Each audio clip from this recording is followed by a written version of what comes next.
Hello বন্ধুরা, আসসালামু আলাইকুম। গার্মেন্টস গাইডলাইন বিডির পক্ষ থেকে আপনাদেরকে অভিনন্দন। আশা করি আলহামদুলিল্লাহ সবাই ভালো আছেন। আপনাদের মাঝে আজকে একটি নতুন টিউটোরিয়াল নিয়ে হাজির হলাম। আজকের আলোচনার বিষয় হলো কোয়ালিটি ডিপার্টমেন্টের ইন্সপেক্টরদেরকে নিয়ে, যেখানে কোয়ালিটি ডিপার্টমেন্টের ফার্স্ট স্টেপ ইন্সপেক্টর দিয়ে তার জব ক্যারিয়ার শুরু এবং স্টেপ বাই স্টেপ সে ডেভেলপমেন্ট হতে পারে। আজকের এই ভিডিওটা আপনাদের জন্য খুব সহায়ক হবে যারা নতুন এই সেক্টরে আসতে চাচ্ছেন ইন্টারভিউর ক্ষেত্রে, এবং যারা পুরাতন আছেন একদম পার্ট 1 থেকে যদি আপনারা এই ভিডিওগুলো দেখেন আমাদের স্টেপ বাই স্টেপ, আপনাদের এস্টাবলিশ হওয়ার জন্য খুব সহায়ক হবেন। প্রতিষ্ঠিত হওয়ার জন্য কীভাবে কোয়ালিটি ইন্সপেক্টর থেকে কোয়ালিটি কন্ট্রোলার হওয়া যায়, আপনাদের জন্য খুবই উপকারে আসবেন এই ভিডিওগুলো। শিক্ষার কোনো বিকল্প নাই। শিক্ষা এমন একটা জিনিস যেখান থেকে যা পাবেন কুড়াইয়ে নেবেন। কোয়ালিটি ইন্সপেক্টর থেকে কীভাবে কোয়ালিটি কন্ট্রোলার হওয়া যায় সেই লক্ষ্যে দৌড়াইতে হবে, বসে থাকলে চলবে না। অভিজ্ঞতা অর্জন করতে হবে, এটার জন্য ফার্স্ট পরিশ্রমিক হতে হবে, ধৈর্য শক্তি লাগবে, কোনো বিকল্প নাই এর। সুতরাং আমি আশাবাদী স্টেপ বাই স্টেপ এই ভিডিওগুলো যদি আপনারা দেখেন আপনাদের যথেষ্ট উপকারে আসবে, আর আপনাদের উপকারে আসাটাই আমরা সার্থক। গার্মেন্টস গাইডলাইন বিডি চ্যানেলটা করার মূল উদ্দেশ্যই হলো আপনাদের মাঝে এই সেক্টরের মধ্যে যারা জড়িত আছে এবং এই সেক্টরের বাইরে যারা আছে তাদের জন্য উপকারে আসে, এবং গার্মেন্টস সেক্টরের প্রত্যেকটা খুঁটিনাটি বিষয় থেকে শুরু করে সর্বোপরি সব বিষয় নিয়ে এই চ্যানেলটার মধ্যে স্টেপ বাই স্টেপ আলোচনা থাকবে শুধু আপনাদের জন্য। যাই হোক, আর কথা না বাড়াই মূল আলোচনায় চাই আমরা। হ্যালো বন্ধুরা, আসসালামু আলাইকুম। গার্মেন্টস গাইডলাইন বিডির পক্ষ থেকে আপনাদেরকে অভিনন্দন। আজকের আলোচনার বিষয় হলো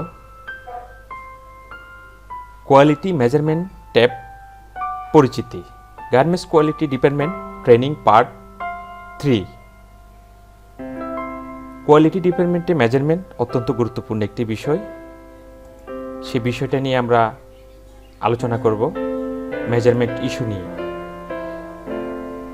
যারা দক্ষ কোয়ালিটি হতে চান শুধু তাদের জন্যই আমাদের আজকের এই টিউটোরিয়াল।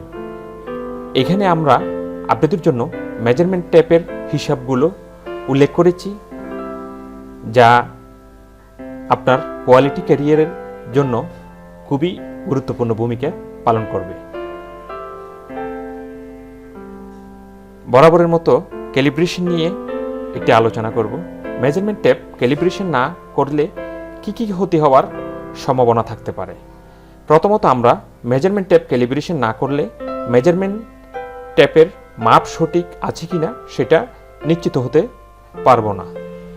উৎপাদিত গার্মেন্টস ক্যালিব্রেশন ছাড়া মেজারমেন্ট ট্যাপ দিয়ে মেজারমেন্ট করলে মেজারমেন্ট কম বেশি হতে পারে, ফলে গার্মেন্টস কোয়ালিটি মেজারমেন্ট ইস্যু তৈরি হতে পারে। ক্যালিব্রেশন একটা মেজারমেন্ট ট্যাপ ক্যালিব্রেশন কোয়ালিটি ডিপার্টমেন্টের জন্য একটা খুব গুরুত্বপূর্ণ বিষয়। পরবর্তী স্টেপে আমরা একটু আলোচনা করি। আজকের এই আলোচনাটা উঠে ধরার মূল কারণ হলো এই মেজারমেন্টের পয়েন্টগুলা আমরা গার্মেন্টস সেক্টরের মধ্যে যারা কর্মরত অবস্থায় থাকি ম্যাক্সিমাম টাইমে আমরা 1/8কে 3 মিলি হিসেবে নির্ণয় করে থাকি। অ্যাকচুয়ালি 1/8কে 3 মিলি হিসেবে করে থাকি ঠিক, কিন্তু যখন আমরা হিসেব করতে যাব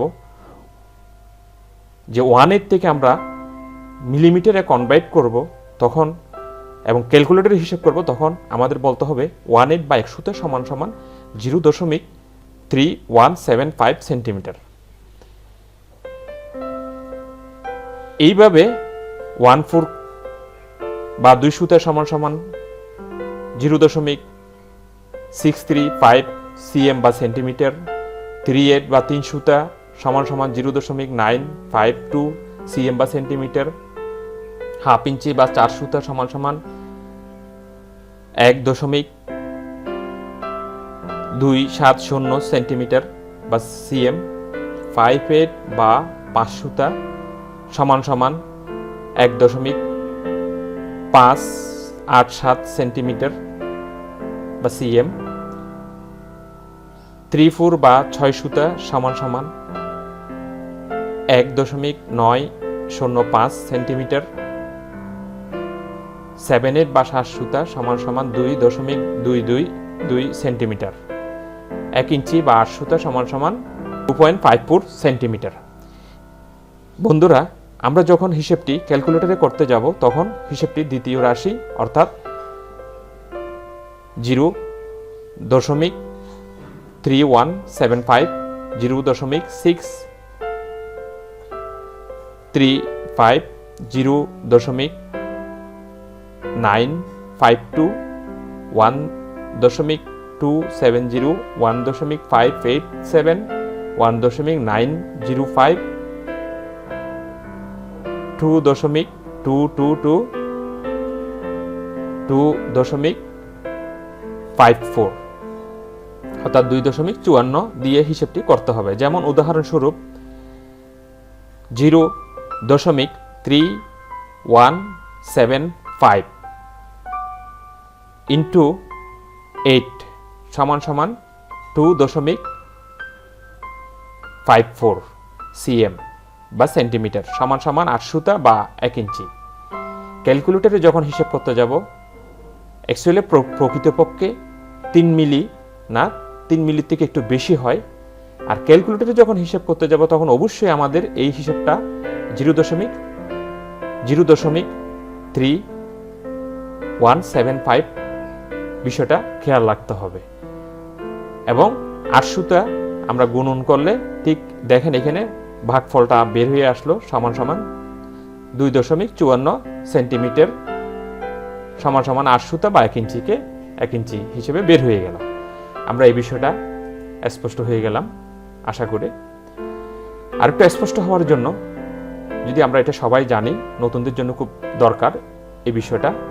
1 সিএম কে 10 ভাগে ভাগ করা হয়। 1 mm সমান সমান 0.1 মিলিমিটার, 2 mm সমান সমান 0.2 মিলিমিটার। এইভাবে পর্যায়ক্রমে